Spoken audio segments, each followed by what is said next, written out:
case. The test will be held on the first available good weather day.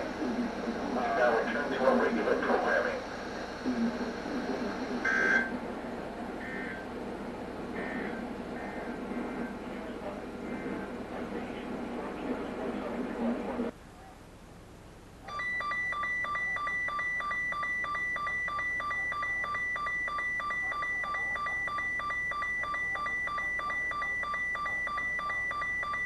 This is a test of NOAA weather radio's warning alarm systems.